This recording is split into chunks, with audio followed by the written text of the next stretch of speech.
Amici rossoneri, è il momento di scendere in campo, perché è tornato il Fanta dei milanisti. In palio ogni giornata ci sono maglie ufficiali del Milan, buoni Amazon da 100 euro e, tra i premi finali, iPhone 16, MacBook Pro 14 pollici e molto altro. 270 crediti per la rosa, mercato sempre aperto, ma soprattutto solo milanisti. Sfida gli speaker di Radio Rossonera e gli altri ascoltatori. L'iscrizione costa solo 19,99 € per tutta la stagione. Vai su fantalgoritmo.it/Radio Rossonera e affrettati, perché in caso di spareggio vince chi si è iscritto prima. Dal 1 di luglio cambiano i costi dell'abbonamento al nostro canale YouTube. Sei già abbonato? Ecco come fare l'upgrade. Vai sul nostro canale YouTube e clicca su abbonamento. Nel menu che si apre, seleziona Esegui upgrade. Clicca successivamente su Squadra livello 1 e sulla destra troverai il tasto Cambia livello, un piccolo gesto che ci permetterà di continuare a raccontare il Milan in modo indipendente e senza condizionamenti. Benvenuto a Lunch Press, con trasmissione di Edoardo Matur.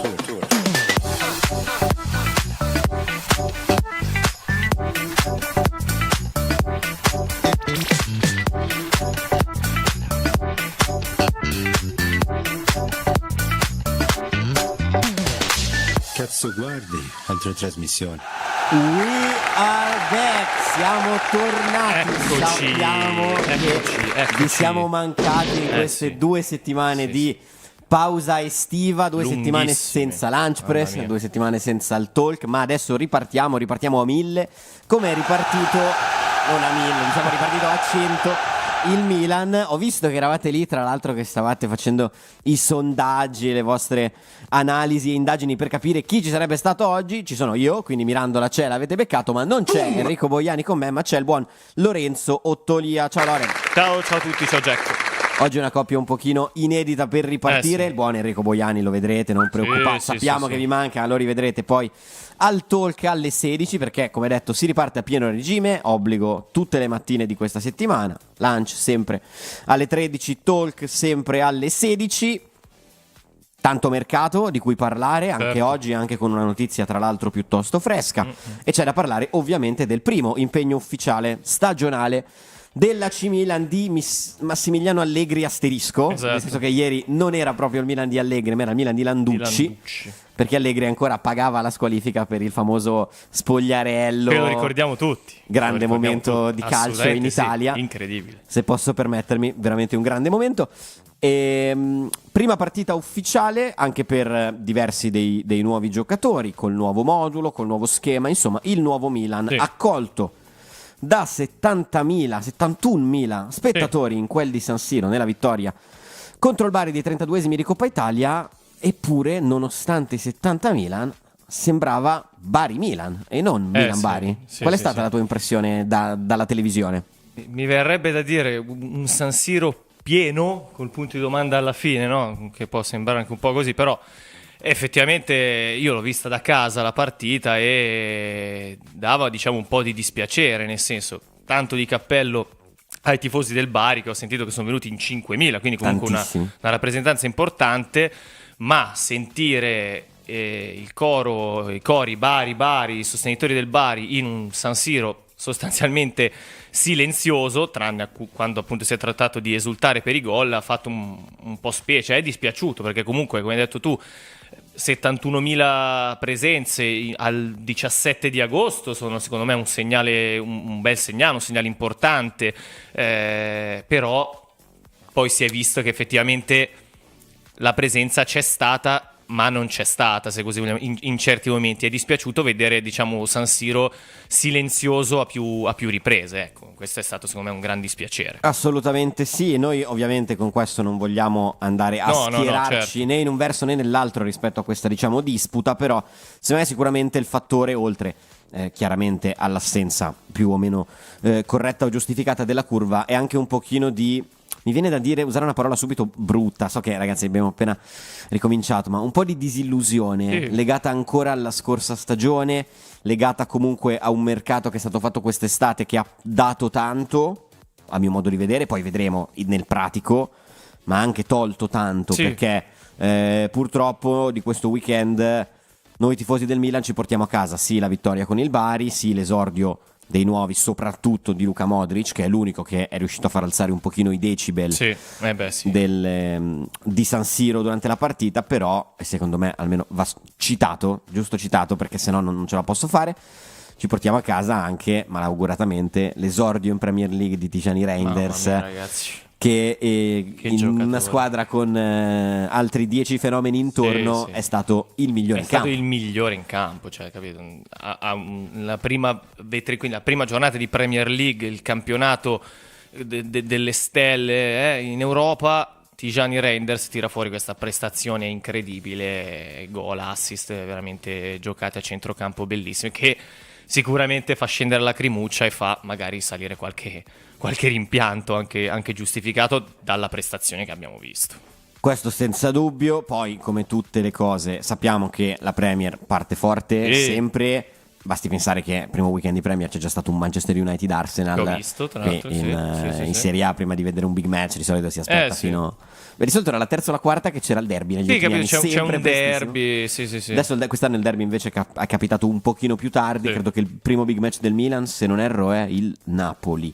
È il primo in casa di sicuro, non ricordo se ce n'è uno prima in trasferta, però ecco, in generale è calcio d'agosto, sappiamo che da un punto di vista soprattutto c'è un Milan-Napoli il 28 di settembre. Milan-Napoli è il primo vero big match E poi Juve-Milan, tra l'altro. dell'anno. Però insomma è calcio d'agosto, quindi Sì, io lo dico sempre, cioè, sono fermamente convinto del fatto che in questo caso il 32esimo di Coppa Italia, che tutti ovviamente avremmo preferito evitarci di giocare, ma pace. Sì. Così come a mio modo di vedere le prime due di campionato, Cremonese e Lecce, la prima in casa con la Crema e quella in trasferta con il Lecce, cioè prima della prima sosta nazionale, quella di settembre, cioè va sempre un pochino preso con le pinze, nel senso che bisogna far punti, perché non si può pensare di partire come lo scorso anno col pareggio in extremis certo. col Torino, la sconfitta con il ricordo, Parma certo. e il pareggio subito in rimonta dalla Lazio, e alla fine alla sosta c'erano già squadre con 9 punti, tu ne avevi 2 e di fatto Sì, il morale era per terra. ed eri quasi già tagliato fuori Sì, da tutto, perché poi in effetti poi ha dato là una stagione che è stata piuttosto critica e disastrosa. Eccola la prima donazione di oggi, 5,99€, grazie da Io non guido il carro di Allegri, io sono il carro, che ci scrive: ho sempre criticato Furlani, ma se la curva si dissolve diventa un eroe moderno, che bello questo nuovo San Siro.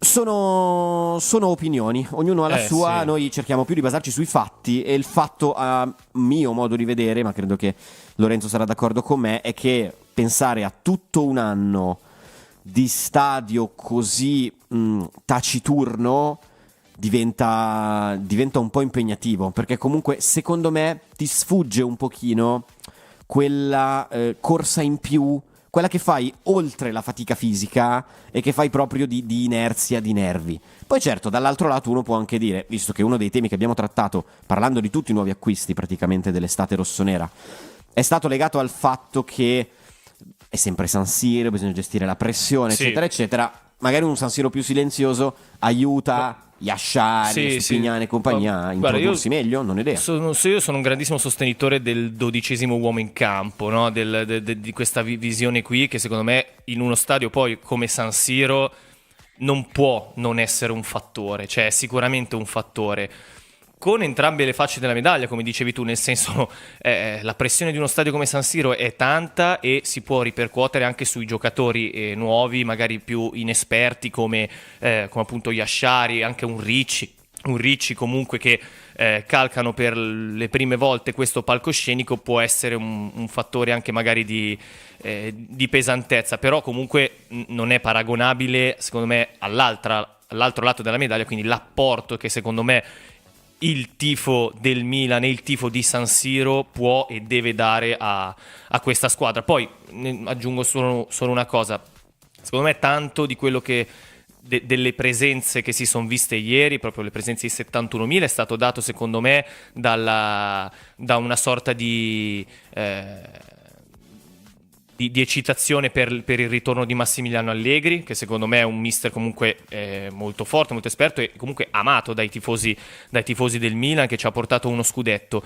Secondo me anche un po' per quanto riguarda il calciomercato finora, quindi, e quanto si è visto magari nella pre-season, che comunque con tutte le eccezioni del caso è una pre-season, sono amichevoli, ma cose buone si sono viste, e perché non continuare con queste aspettative, diciamo. Poi c'è l'altro lato della medaglia che dicevamo noi del silenzio, ecco, che questo fa un po'. Certo, anche perché io penso sinceramente che lo stadio è silenzioso, era silenzioso, probabilmente sarà silenzioso anche nelle prossime partite, ma secondo me se dovesse iniziare ad andare qualcosa un po' storto, qualche partita un po' negativa, se il rumore diciamo in positivo non c'è, invece secondo me i fischi ci saranno lo stesso, quando sarà il momento, magari quando sarà la partita un po' negativa, magari quella partita attesa, il big match.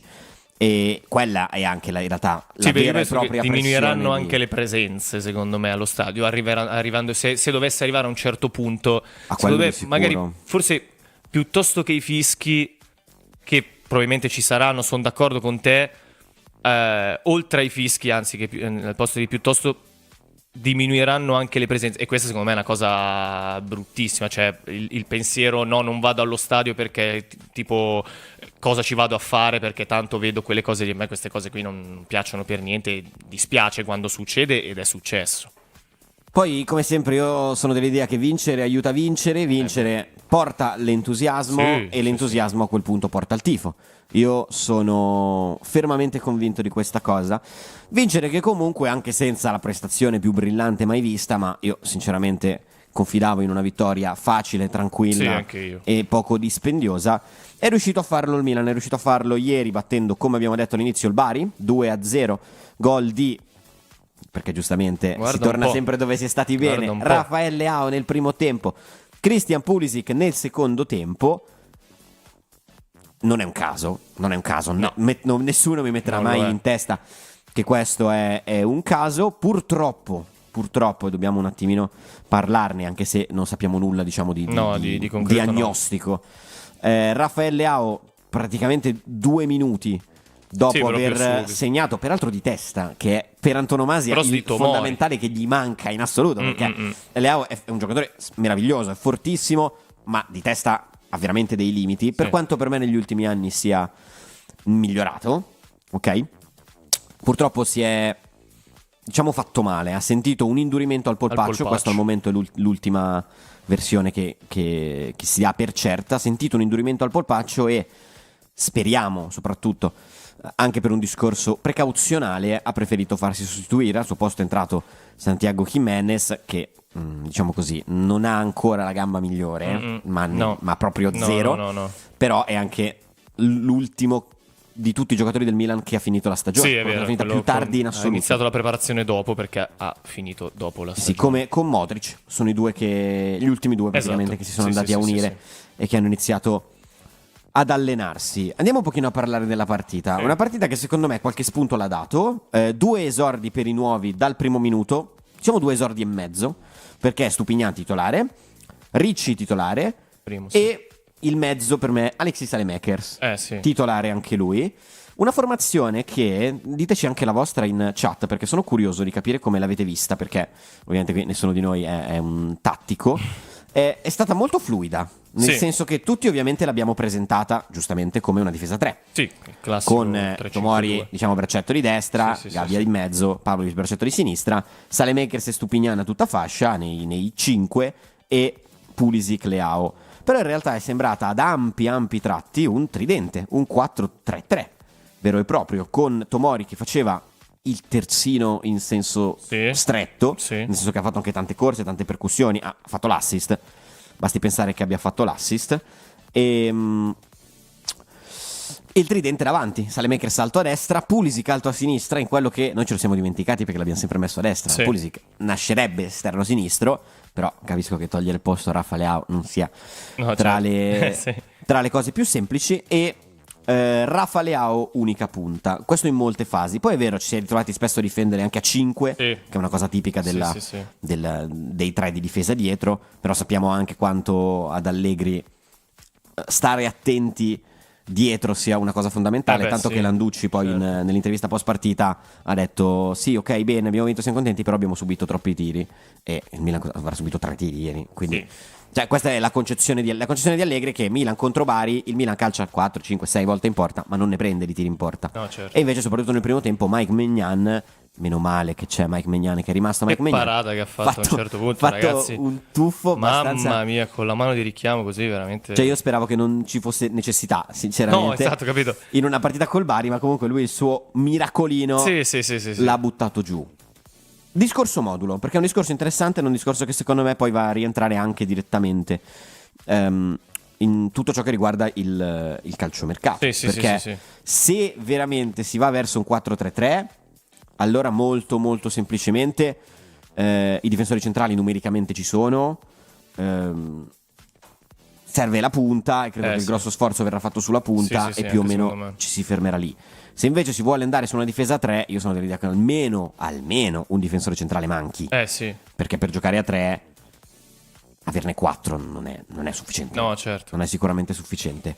Tu per cosa sei? 4 o 3? A me devo dire che non mi dispiace il modulo così con la difesa 3, non mi è dispiaciuto però neanche come ha saputo, diciamo, magari adattarsi o, come dicevi tu, modificarsi nel corso della partita, con Tomori che magari tirava qualche sgambata in più in avanti, ha servito l'assist per Leao. Secondo me così non mi dispiaceva, fermo restando poi il ritorno magari al modulo precedente e anche a una difesa più ampia, comunque in fase difensiva, ovviamente quando si tratta di difendere, proprio, ma perché questa secondo me è proprio la concezione tattica di Massimiliano Allegri.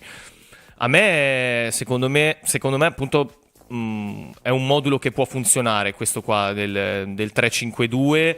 Ho visto tanto, diciamo, sacrificio in difesa da parte magari anche di alcuni giocatori più avanzati alle volte, ma ho visto secondo me tanta propositività per quanto riguarda ad esempio gli esterni a tutta fascia, cioè Selmaker e Stupignan, e che se ne dica, secondo me Stupignan non ha giocato una brutta partita, qualche magari sbavatura, qualche distrazione, il cartellino giallo per esempio che comunque era evitabile, però secondo me sulle fasce c'è stato molto movimento, quindi bene così. Ecco, Selmaker secondo me ieri ha giocato una partita di alto livello, cioè Sì. di alto livello, poi comunque andremo sui singoli, però ho visto tanta energia, tanta corsa, tanta voglia di fare, e cioè io vedevo ogni volta che la palla andava dalle parti di Selmaker, lo vedevo proprio a testa bassa puntare, e dicevo caspita, adesso può succedere qualcosa. Mi piaceva vederlo iniziare l'azione e magari concluderla lui stesso con un tiro. Ha fatto molti tiri ieri sera, e se no servire la palla per le vie centrali per cercare di creare qualche occasione. Quindi secondo me il modulo così può funzionare bene. Magari appunto nel corso della partita può succedere che ci possano essere delle modifiche, ma secondo me così funziona. Sì, sono d'accordo. Questa anche per certi versi fluidità funziona. Sì. E poi vedo che in chat siete tutti piuttosto concordi su questo. Ragazzi, che bello vedere Alexis Saelemaekers in maglia Milan. Mamma mia, cioè io non ce la facevo più a vedere un giocatore. Allora, parliamoci chiaro, cioè, diciamo le cose come stanno. Alexis Saelemaekers non è un fenomeno, ok? È un ottimo giocatore, a mio modo di vedere, ma soprattutto è un giocatore funzionale al gioco del Milan, perché è un giocatore che, ipotizziamo diciamo un tridente classico, quindi con Leao a sinistra, Saelemaekers a destra, ti permette di avere Leao a sinistra e di sgravarlo di fatto di tutti i compiti difensivi. Quindi per me aumenta il rendimento di Leao, così come di una serie di altri giocatori. Pulisic si è sacrificato tanto negli ultimi anni anche in copertura, però è molto meno nelle sue caratteristiche. Saelemaekers è proprio il giocatore che serviva, cioè per me può veramente essere uno dei migliori, tra molte virgolette, nuovi acquisti, inteso sempre come, nel senso che lo vedremo per una stagione in maglia Milan, premesso che mancano ancora 2 settimane alla fine del calciomercato e io sono uno che si spaventa facilmente. è il giocatore giusto, è un giocatore veramente funzionale e per me ovviamente però tappa il posto per uno, nel senso che adesso andiamo a farci due chiacchiere sul calciomercato, che è un altro tema. Anzi, però prima di andare a parlare di calciomercato, visto che in chat vi vedo belli carichi e siete tanti, in primis vedo molta più gente in chat che like, e questo non va bene. Quindi lasciate like, continuate ragazzi, ovviamente a partecipare. Arriverà tra una decina di minuti anche il vostro momento, perché apriremo le telefonate, quindi da tutte le località balneari in cui sicuramente ci starete sentendo, chiamateci, così possiamo annegare un pochino nella nostra invidia. Sentire il rumore del mare. Sì, così, almeno del mare riusciamo a sentire il rumore. Chiamateci, ci potete dire la vostra su tutti i temi che abbiamo trattato, sul calciomercato, sul modulo, sullo stadio, sulla partita, bla bla bla bla bla. E abbonatevi, se vi va, abbonatevi, c'è il tastino, c'è anche il messaggio pinnato in alto. È un gesto che a voi non costa molto, ma per noi significa tutto, perché vi rende ancora più parte della radio, e perché la radio, con tutte le sue libere opinioni, diciamo che in questo periodo, anche grazie al manifesto che avete molto apprezzato, vi abbiamo fatto arrivare, che cerchiamo di farvi arrivare sempre in ogni nostra trasmissione, ma senza i vostri abbonamenti, le vostre donazioni, Radio Rossonera sostanzialmente non esisterebbe, quindi siete veramente parte integrante di questo progetto.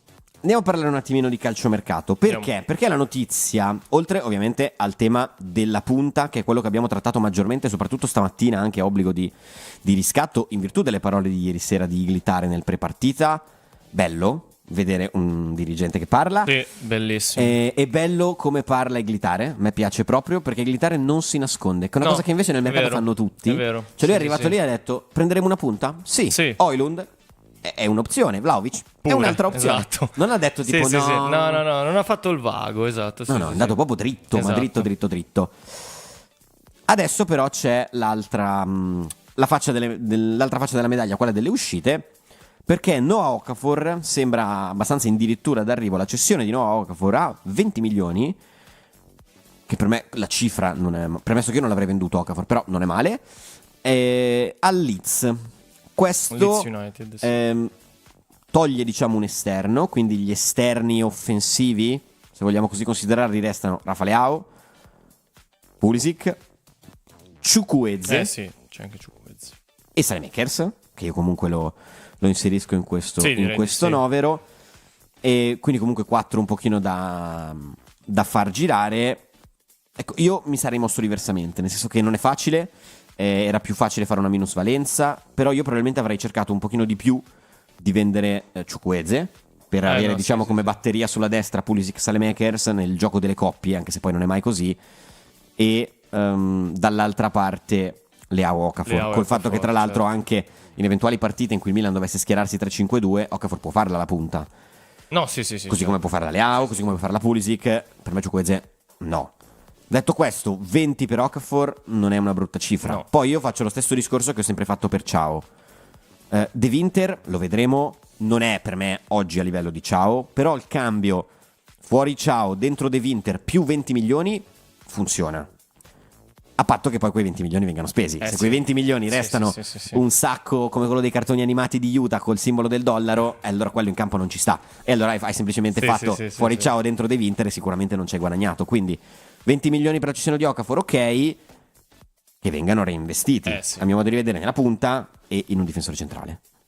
Sono d'accordo con te. Io forse, visto che mi avevi messo la pulce nell'orecchio, secondo me anche io magari non avrei optato come Okafor per le cessioni. Anche per il fatto che comunque secondo me ha svolto un buon precampionato, l'ho visto anche abbastanza in forma fisicamente, tatticamente, quindi anche ieri secondo me non ha fatto, ha giocato pochi minuti ovviamente, però si è visto, si è fatto vedere, quindi secondo me poteva essere poteva essere il papabile sostituto di Leao per quanto riguarda la fascia sinistra, comunque gli esterni d'attacco a sinistra.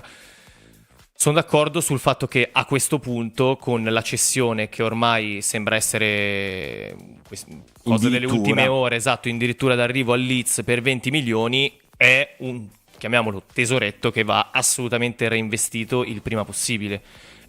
come è stato, diciamo, reinvestito quello per Ciao, anche quello per Okafor va assolutamente reinvestito, perché serve comunque un'alternativa, secondo me, a Leao per quanto riguarda il lato sinistro. Vedremo, secondo me si può ben sperare, però vedremo appunto come si giostrerà la questione, ecco. Sì, perché a mio modo di vedere c'è ancora qualcosa da fare, perché sì. Tra l'altro ricordiamo che c'è anche in corso, anche se al momento non ci sono nuovi sviluppi, una trattativa, diciamo, per l'uscita di Yunus Musa, e secondo me in caso di uscita di Musa a quel punto anche a centrocampo servirebbe acquistare un giocatore anche come sesto, cioè non voglio un giocatore a 40 milioni, però secondo me numericamente uno servirebbe. E poi c'è il tema punta, che al momento è l'unica cosa che è stata confermata in maniera molto diretta e molto dritta, quindi sì, il Milan acquisterà una punta da qui alla fine della stagione. I due nomi caldi, per me il nome caldo è Rasmus Højlund, punto. Anche secondo me. Proprio il numero uno come nome caldo. Poi c'è Dusan Vlahovic, che è un profilo interessante, può diventare un'opportunità, ma è difficile, perché le condizioni economiche qui legate soprattutto all'ingaggio sono estremamente complesse. Poi ci sono tre opzioni, tre piani B, diciamo, non meglio specificati a livello di graduatoria, che sono Nicolas Jackson del Chelsea,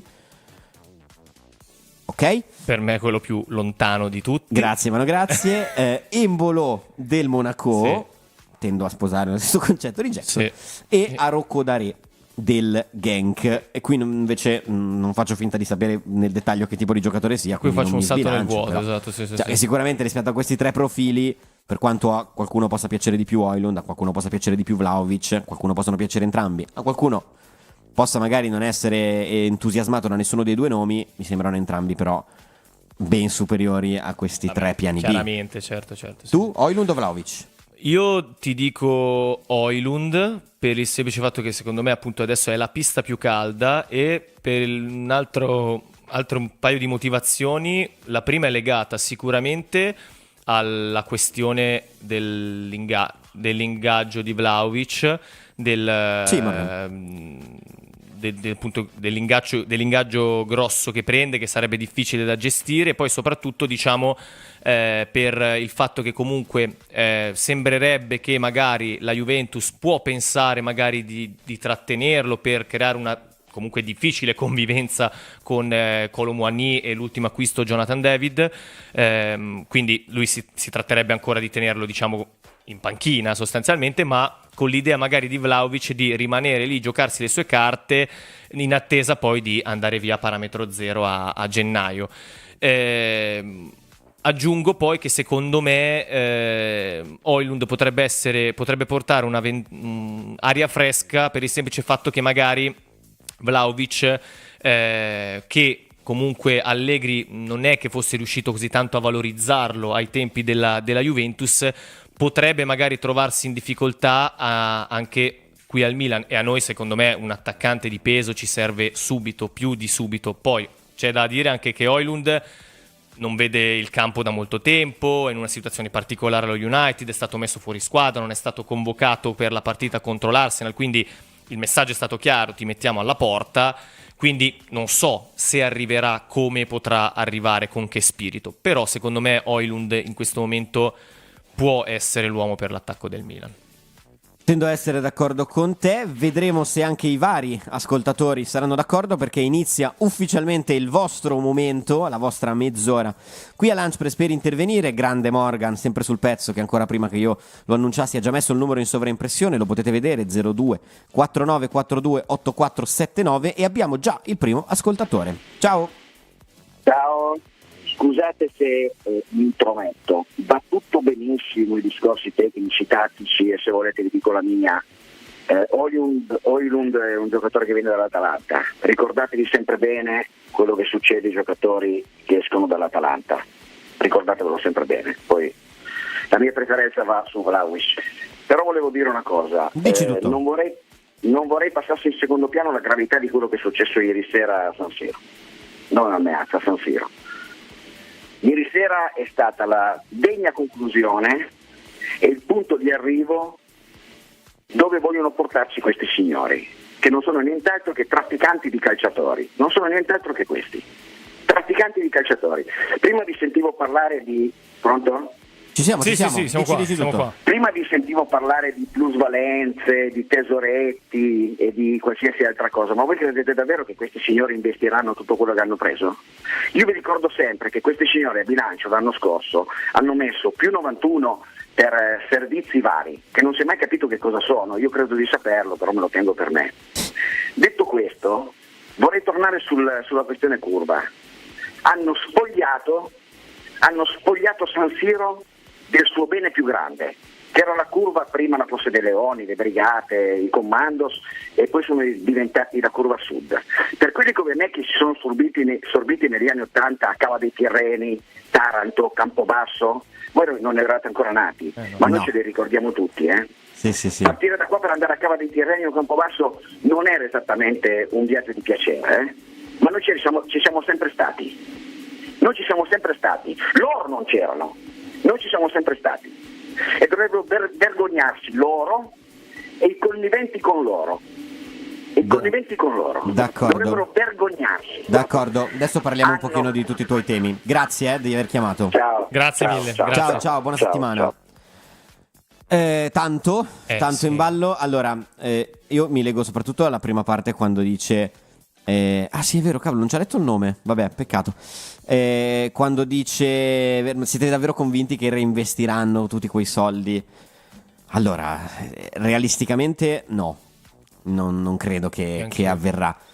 Però io sono una persona che non dico che ha necessità di ottimismo, però cioè, se anche nel calcio, io che sono un po' pessimista nella vita, se anche nel calcio mi butto a prescindere sul pessimismo, io non ce la posso fare, cioè non la porto veramente a casa. Quindi io non è che credo, ma ho bisogno di credere che quei soldi verranno reinvestiti, e verranno reinvestiti bene, non verranno reinvestiti coi piedi, chiaramente.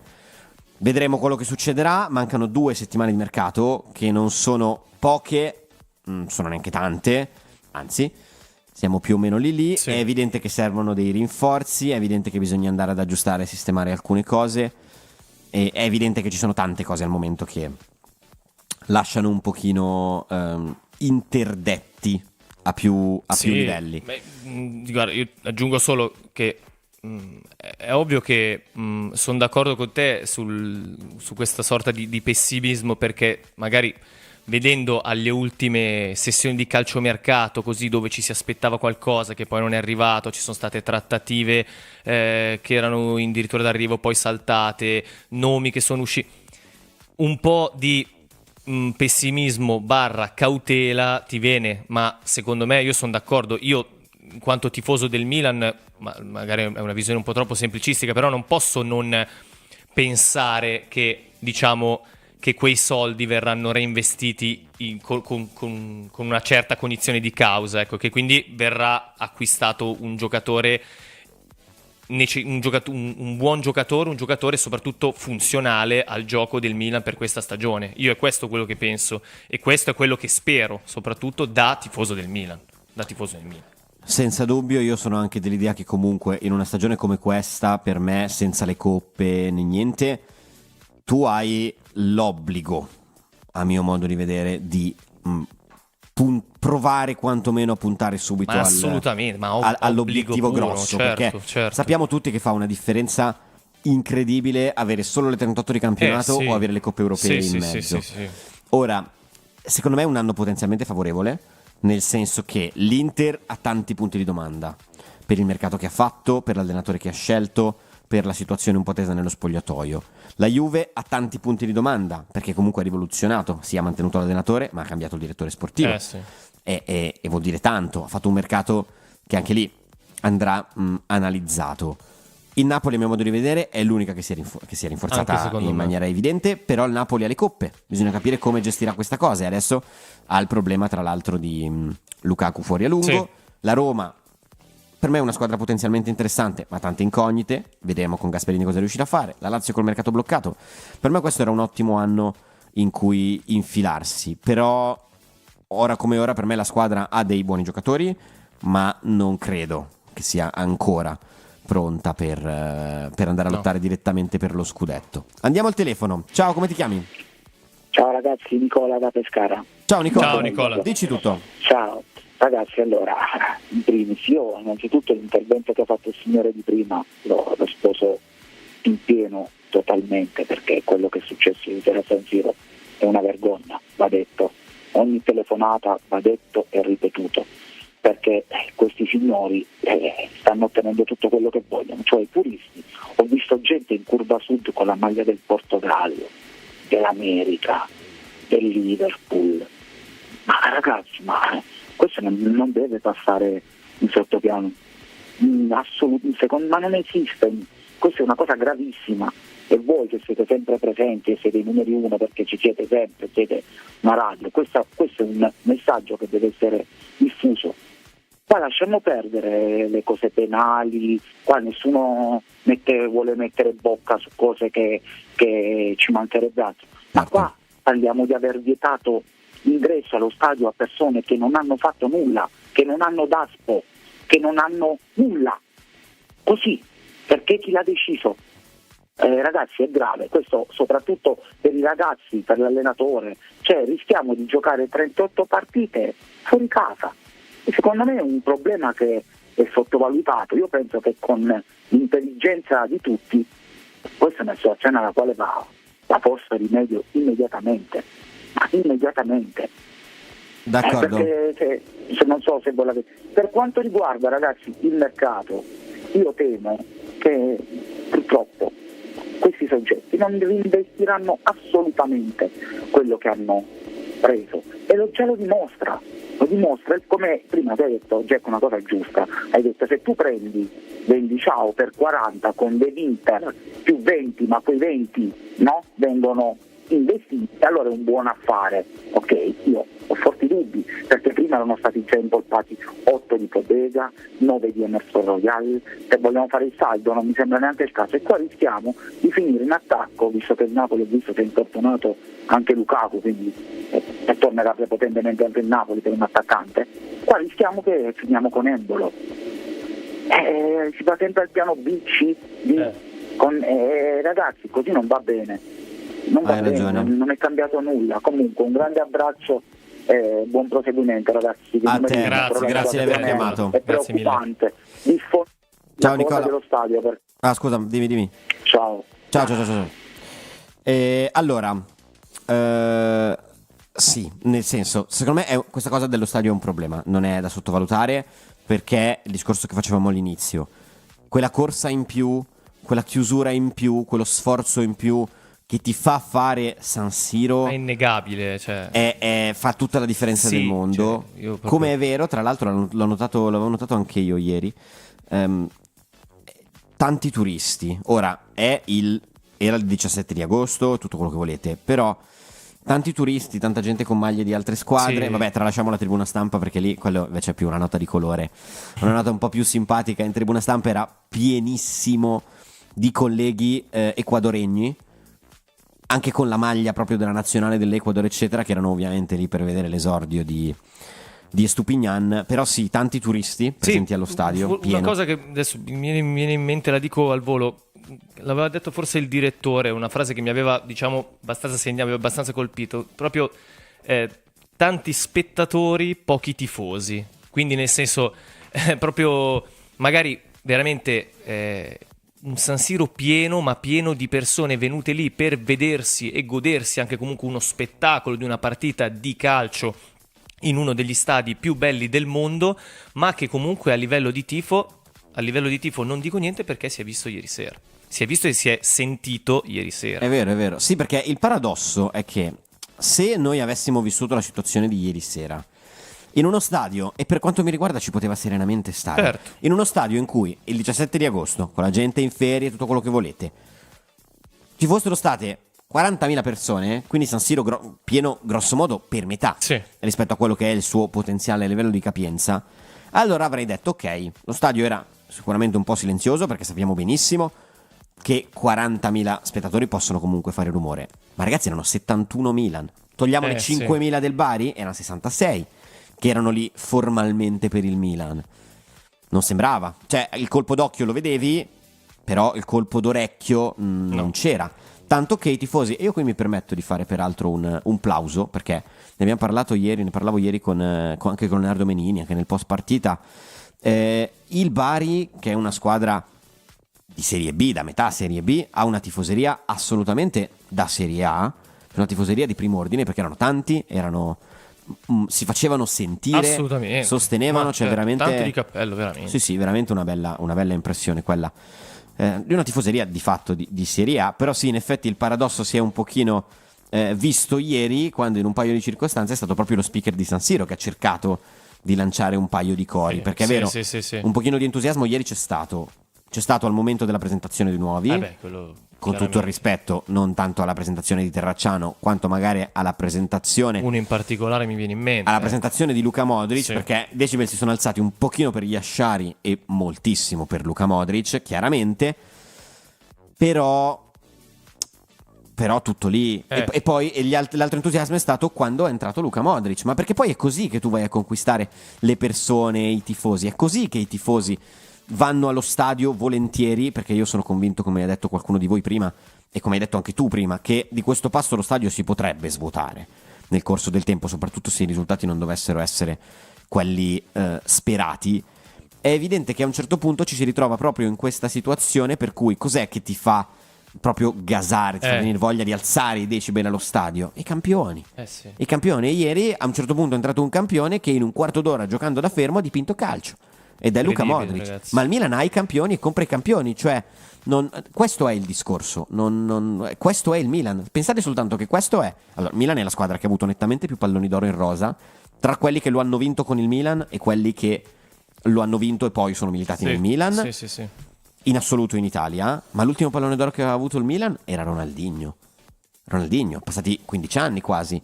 Cioè il Milan è quella squadra che, io sono contentissimo dell'arrivo di Modric, Sì. Sono contentissimo dell'arrivo di Modric, però io penso che il Milan, quello che intendiamo noi, Modric lo avrebbe preso a 25 anni, però 5 anni fa, una roba del genere. Andiamo al telefono. Ciao, come ti chiami? Pronto? Ciao. Ciao, scusami. Tranquillo, come ti chiami?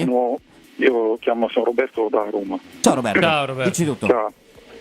Io ho seguito il Milan per tutta la vita che seguo il Milan.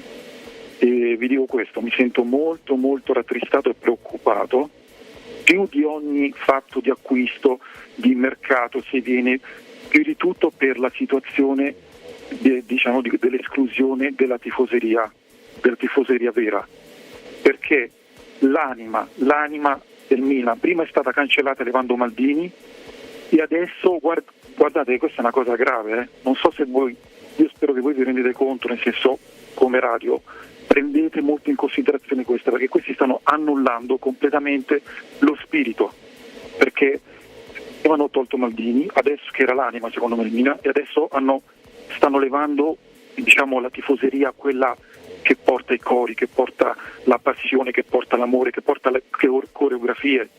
È bello vedere i bambini con la mamma eccetera, però il calcio è amore, è passione, e questa cosa qua il Milan aveva una curva unica al mondo e ci stanno levando quella. Loro si sono aggrappati a quello che è successo, che è sbagliato, ma invece di, diciamo, penalizzare i singoli che hanno commesso un errore, è come se io, che ne so, in Sicilia ci stanno dei mafiosi, io ammazzo tutti i siciliani, per dire, no? Mi sentite? Sì. Sto ascoltando. Io vi dico questo, ragazzi, secondo me questa è una cosa importantissima, perché tu mi fai venire Vlahovic, mi fai venire grandi giocatori, ma se poi non c'è un riscontro di amore, di passione, e lo stadio di Milano diventa un silenzio assoluto, è la fine, per noi del Milan è la fine. Quando giocherà Milan contro l'Atalanta, giocherà Milan contro il Napoli, Milan contro la Roma, Milan contro la Lazio, non lo so, è come se il Milan non gioca più in casa, capite? Cioè, sì. È bello vedere, facevano vedere ogni tanto la mamma col bambino, certo, che è una cosa bella, però da chi partirà un coro? Da chi partiranno? Cioè, anche i giocatori stessi, vedrai che ne risentiranno. Io penso che stanno piano piano loro trasformando, non so se l'avete già detto, scusate, mi sono sintonizzato adesso con la vostra radio, e loro questo è il loro progetto, loro hanno cavalcato, hanno preso la palla al balzo di questa cosa e hanno massacrato la curva, perché la curva li ha contestati, anche poi in modo regolare, non è che hanno fatto atti diciamo violenti o atti illeciti, però hanno contestati per tutti i disastri che hanno combinato. Adesso c'era una speranza che magari nel campo rifacevano qualcosa di buono e stanno facendo disastri con la tifoseria. Per me, se tu uccidi la tifoseria, hai ucciso il Milan, perché la curva sud, ma non perché anche io che sono tifoso, anche che non vado in curva, ma io adoro vedere la curva, e poi da loro partono i cori che parte dopo da tutto lo stadio. Dopo, non lo so, ditemi voi da chi partirà, non lo so, io la trovo grave. D'accordo, ne parliamo, adesso non voglio mai interromperti, ma così facciamo intervenire ancora un paio di persone. Grazie Roberto. Grazie mille Roberto. Guarda, io su questa cosa qui, io mi lego molto soprattutto alla prima parte, quando ha detto stanno un po' togliendo lo spirito. Sapete che questa è una battaglia, ok? Che Radio Rossonera combatte da tanto, combatte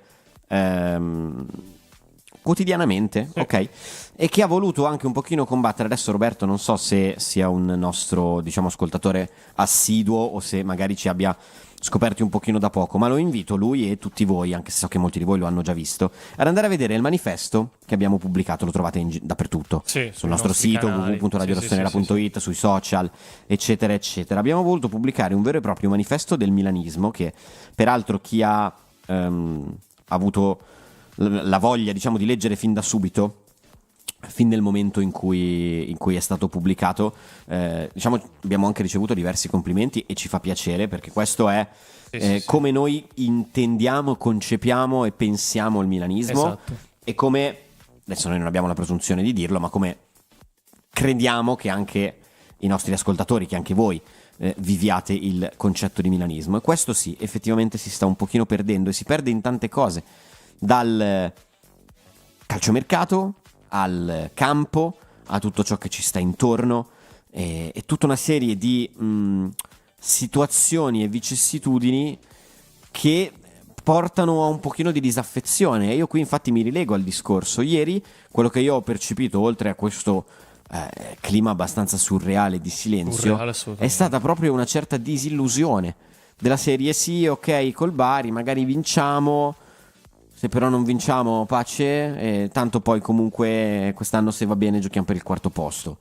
Questa è una delle cose per me più lontane dal Milan che ci possano essere in assoluto. Sì. Allora, io sono d'accordo, nel senso che per me è veramente brutto, ma adesso non non voglio incolpare i tifosi del Milan, ovviamente, tra i quali ci sono anche io, ma non esiste che un tifoso del Milan, secondo me, parta già rassegnato all'idea di un quarto posto e non parta con la voglia e la carica di lottare fino alla fine per il massimo risultato possibile, che sia lo scudetto, che sia la Coppa Italia, che sia la Champions League, perché è nel DNA, secondo me, del Milan e dei milanisti e della storia gloriosa di questo club, perché questo club è un club che ha sempre lottato, ha sempre giocato per, scusate il gioco di parole, per giocarsi tutto, per arrivare fino alla fine a raggiungere il maggior risultato possibile. Ed è triste vedere che magari adesso si possa arrivare a pensare già in partenza di partire già puntando al quarto posto, perché tanto si sa che andrà così. E questo, appunto, secondo me è il frutto di quello che dicevi tu, di un allontanamento progressivo di quelli che devono essere, secondo noi, mi permetto di usare il plurale, i valori del milanismo. Poi io ripeto, e questa cosa l'abbiamo detta all'inizio e la ripeteremo secondo me ancora per molto: fa specie vedere e sentire un San Siro di 71.000 persone così silenzioso, anche se quella di ieri erano i 32esimi di Coppa Italia contro il Bari. Fa specie, perché poi, lo diceva anche comunque l'ascoltatore, arriveranno i match importanti, le partite chiave, e lì come ce la giochiamo? Il 12° uomo in campo, come dicevo prima, è un fattore, soprattutto a San Siro deve essere un fattore, deve il 12° uomo in campo, inteso come il pubblico, deve mostrare l'affetto che ha sempre mostrato ai colori rossoneri. E ieri purtroppo per tutto quello che appunto sappiamo non è stato così, e dispiace tantissimo, veramente, dispiace tantissimo. Torniamo al telefono. Ciao, come ti chiami? Sì, Vincenzo da Bari, ciao. Buongiorno. Ciao Vincenzo. Ciao Vincenzo. Ma da Bari, ma tifoso del Milan o tifoso del Bari? Perché dopo ieri te lo devo chiedere. Vabbè, simpatizzante del Bari, ma tifoso del Milan da sempre. Quindi ieri un po' il tuo derby del cuore. Sì. Esatto, sì, anche se tifavo Milan, assolutamente. No, volevo comunicarvi un attimo la mia strategia per arrivare a Vlahovic, tornando un po' sul mercato, che poi è una strategia semplicissima secondo me. Cioè, il Milan compra Vlahovic per 18 milioni, peraltro i soldi arriveranno anche da Okafor, vabbè, lasciamo perdere. La Juventus di questi 18 milioni che incassa del Milan gliene dà 4-5 a Vlahovic, che è il famoso extra che Vlahovic ha avuto alla firma del contratto, che è stato poi portato alla fine, perché questo deve essere chiaro: Vlahovic ha un contratto, un ingaggio di 8 milioni con la Juventus più 4 che sono un extra che gli darà quest'anno la Juventus, quindi la Juventus paga i 4 milioni a Vlahovic, quindi incassa 18 meno 4, 14 milioni, in più risparmia i 24 milioni di ingaggio di un anno di Vlahovic. La Juventus è contentissima. Vlahovic l'anno prossimo guadagnerà 4 che gli dà la Juventus più i 7 diciamo che Petto Leao che gli darà il Milan, e quindi sarà contento anche lui, fermo restando che poi dovrà scendere a 7 milioni di euro per gli altri anni, e il Milan prende Vlahovic per 18 milioni, che è una cifra assolutamente compatibile con le casse e col valore del giocatore. Cioè, mi dite dove sbaglio? Guarda, non sono certissimo che mi tornino le cifre, nel senso che, a parte che tu devi sempre considerare che il giocatore percepisce, come qualsiasi lavoratore, il giocatore percepisce il netto, il club paga l'ordo, che è tipo il doppio praticamente come costi. Ma Vlahovic 7 milioni di ingaggi li devi dare, altrimenti... Allora, per me l'unica certezza è che non gli verrà dato uno stipendio superiore a quello di Rafa Leao in nessun universo, perché... Ok, siamo lì, no? Sì, secondo me deve prendere però proprio un filo meno, perché comunque anche quando è stato rinnovato il contratto a Leao è stato chiarificato proprio a tutto lo spogliatoio di allora, cos'era, un paio di anni fa, che Leao prende così perché Leao è il migliore di voi. Punto. E tutti erano, ed è una cosa che è stata fatta secondo me bene e non ha creato problemi, proprio perché tutti erano anche dell'idea nello stesso spogliatoio di dire sì, è vero, lui prende di più, ma lui merita di più, ok? Per me Vlahovic al momento non ha fatto nulla per dimostrare di valere quella cifra, ok? Questo è un pochino il discorso, quindi secondo me non è comunque una trattativa così semplice. Sempre ammesso e non concesso che c'è l'altra faccia della medaglia, ovvero tu vai a rinforzarti sicuramente prendendo Vlahovic, però vai anche a risolvere, come dicevi giustamente tu, un bel problema alla Juve, sì. Come già l'anno scorso, per dire, gli era risolto regalandogli Kalulu. Io penso al Milan, la Juve non fa niente di risolvere il problema, però io ho Vlahovic a centravanti, non so se mi spiego. Sì, no, dai, ho capito che cosa intendi. Quindi tu diciamo che mi sembra che tra Vlahovic e Højlund non hai dubbi, no. E andresti su Vlahovic. No, Vlahovic tutta la vita, perché sono sicuro che esploderebbe. È il tipico centravanti che serve a noi. D'accordo. Højlund può essere un ottimo centravanti, ma con un punto interrogativo. D'accordo, ti ringrazio. Grazie mille. Ciao, buona settimana. Ciao. Allora, è complesso, cioè non è così semplice. A me quello che spaventa di Vlahovic, continuo a sostenerlo, è la testa. Sono d'accordo. Perché i mezzi tecnici li ha, perché comunque quello che ha fatto vedere a Firenze non se lo può essere inventato. No, certo. Il discorso per me però è sempre quello, cioè è un giocatore che vive un periodo difficile, che è facile al blocco del gol, nel senso che se inizia ad avere 2 o 3 partite in cui sbaglia, va in crisi. In un clima come quello di San Siro attuale, come può stare? Perché ricordiamoci che quello che di Vlahovic fa arrabbiare e ha sempre fatto arrabbiare i tifosi della Juve non è il numero di gol, perché il numero di gol Vlahovic più o meno lo ha sempre fatto, però il suo problema, che proprio quando lo vedi, è quello che sbaglia, perché Vlahovic fa sempre più o meno i gol che dovrebbe fare. 15 li fa abbastanza standard, e il problema è che di solito se ne mangia altrettanti abbastanza clamorosi. È quello che ti fa un po' saltare la mosca al naso di Vlahovic.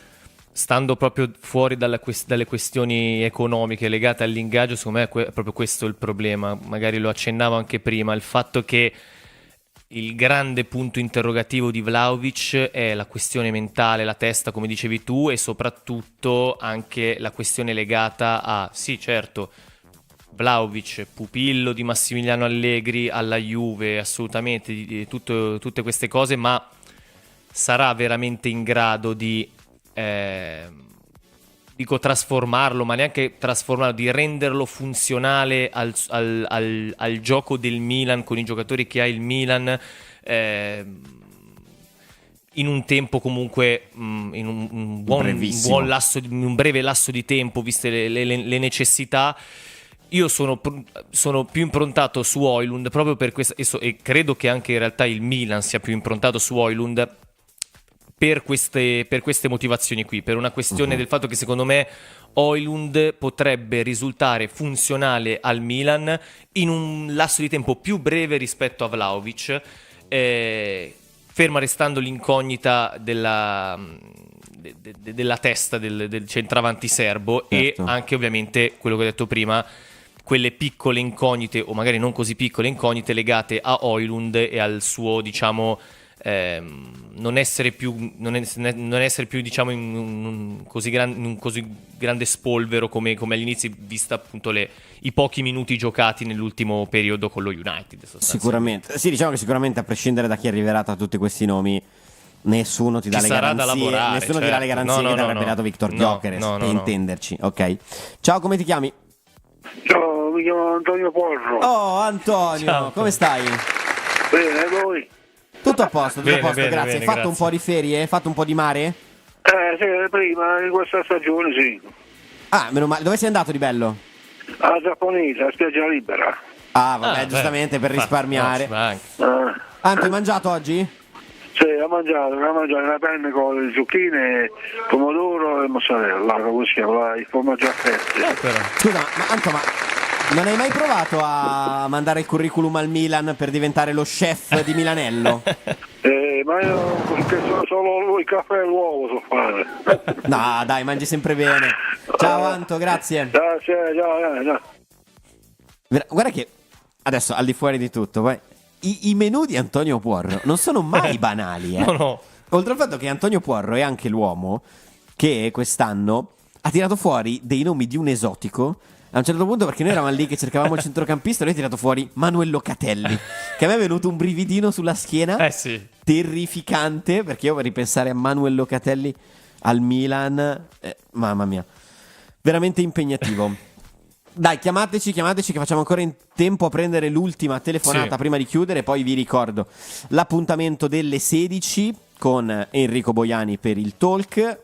Poi tutte le mattine sempre obbligo di riscatto. Ce ne saranno di cose da dire, da fare, perché comunque questo mercato in queste ultime 2 settimane deve ancora dare un po', deve ancora dare qualcosa di sicuro a questo Milan. E ovviamente nel corso di tutta la settimana torniamo, come vi abbiamo detto all'inizio, con il palinsesto fisso, quindi sempre obbligo la mattina, sempre lunch press alle 13, dalle 13 alle 14, sempre il talk dalle 16 alle 17, così parleremo sempre ovviamente di mercato.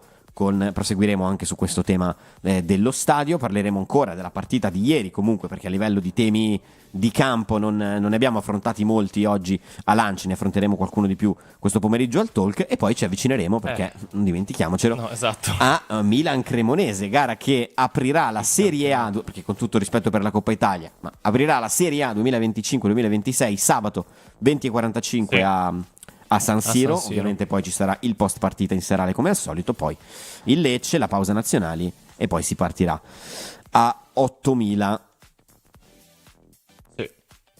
Torniamo soltanto un secondissimo alla partita di ieri, anzi no, andiamo al telefono che abbiamo l'ultimo ascoltatore. Ciao, come ti chiami?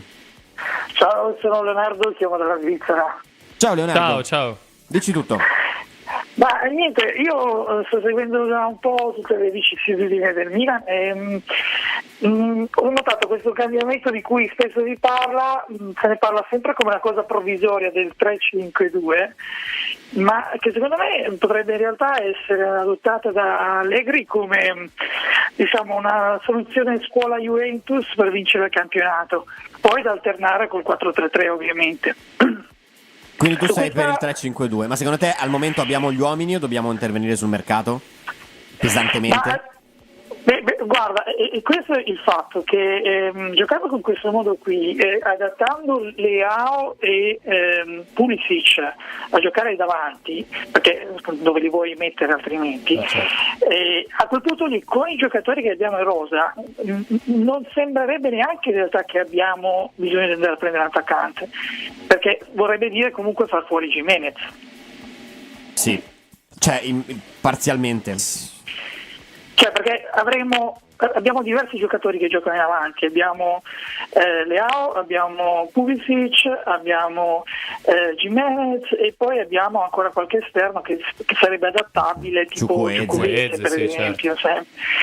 E Okafor, stavo dimenticando Okafor. Ammesso che a parte che l'abbiamo quasi venduto Okafor. Esatto, ricordando che questi ultimi due sono in uscita, sì. Esatto. Quindi se fosse preso che sono un Højlund per esempio, col fatto che non ha neanche il gallone da titolare al Manchester United, sarebbe un giocatore che potrebbe entrare in una rotazione in cui magari i titolari potrebbero essere concettualmente Leao e Pulisic, o a turno Leao e Højlund, o Højlund e Pulisic, secondo un po' delle rotazioni che si vogliono fare, perché quando si gioca a 3 c'è spazio per tutti. D'accordo, grazie mille. Prego. Grazie. Ciao. Grazie mille, ciao. Sì, tema interessante. Poi sono un po' d'accordo su anche Harry che partecipa in chat su questa sottovalutazione di Jimenez. Ok, ieri ha giocato male, ma palesemente non ha ancora la gamba.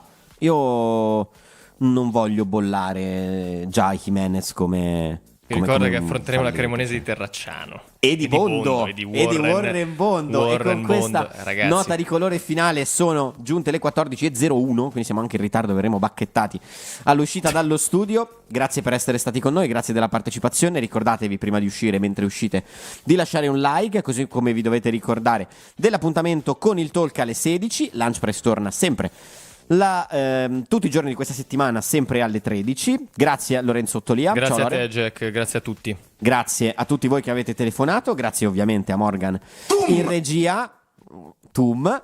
E con questo Tum vi saluto anche io e vi auguro una buona giornata. Ciao.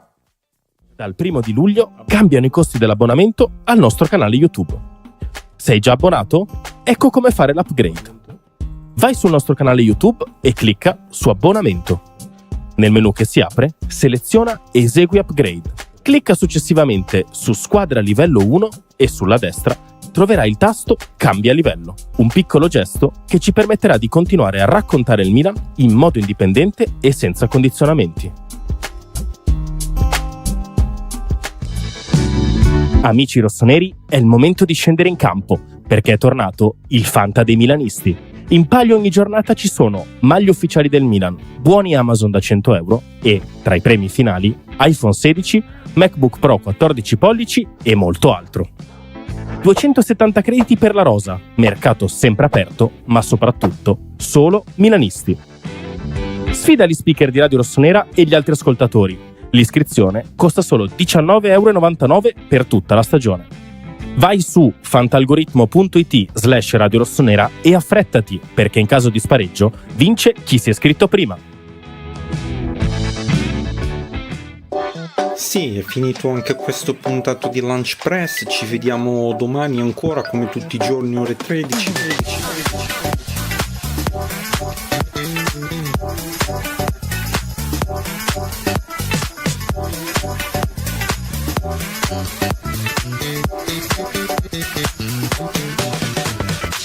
Per fare tanti gol